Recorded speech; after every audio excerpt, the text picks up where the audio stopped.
Hello, spiral കാൻഡിലിൻ്റെ കുറേ videos കണ്ടിട്ട് ഒന്ന് ചെയ്ത് നോക്കാമെന്ന് കരുതി. കയ്യിലുള്ള മെഴുകുതിരിയും ഒരു മുട്ടയൊക്കെ എടുത്തു.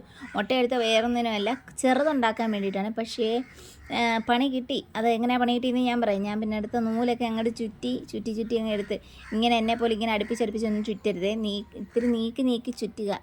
ഈ സ്പൈറൽ കിട്ടുന്ന ചെറുതായിരിക്കുന്നേ ഉള്ളൂ. അല്ല ഇത്തിരി വലുതെടുത്തിട്ട് നിങ്ങൾ അകത്തേക്ക് അല്ലെങ്കിൽ ഇങ്ങനെ ചുറ്റി എടുക്കുക. എന്താണെന്ന് വെച്ചാൽ നിങ്ങൾ ഇതുപോലെ ചെയ്തോ. എന്തായാലും സംഭവം എല്ലാം എടുത്ത് കുറേ പുള്ളിയൊക്കെ കുത്തി നോക്കി. കളർ ആഡ് ചെയ്യാൻ നോക്കിയിട്ട് പറ്റിയില്ല, അതുകൊണ്ടാണ് പുള്ളി കുത്തിയത്.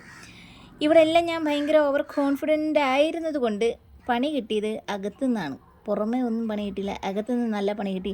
മുട്ടത്തോട് എടുക്കാൻ പറ്റുന്നില്ല. പിന്നെ എങ്ങനെയൊക്കെയോ കുത്തി ഇളക്കി എടുത്ത് കഴിഞ്ഞ് അങ്ങോട്ട് കത്തിക്കാൻ തുടങ്ങിയപ്പോഴാണ് ആ പറ്റിയ പണി എന്താണെന്ന് എനിക്ക് മനസ്സിലായത്. ഞാൻ കത്തിച്ചപ്പം എൻ്റെ മുട്ട പോലെ തന്നെ ലെവലില്ലാതെ അതിങ്ങനെ അകത്തോട്ട് താണ് കത്താൻ തുടങ്ങി. താണ് കത്തിയപ്പം താഴത്തെ ലെയറും കൂടെ കത്തി. ആ താഴത്തെ ലെയർ കത്തിയ വീഡിയോ ഞാൻ എടുത്തില്ല. ഇത്രയേ ഉള്ളൂ. ഇഷ്ടപ്പെട്ടാൽ ലൈക്ക് ചെയ്യണേ. ടാറ്റാ.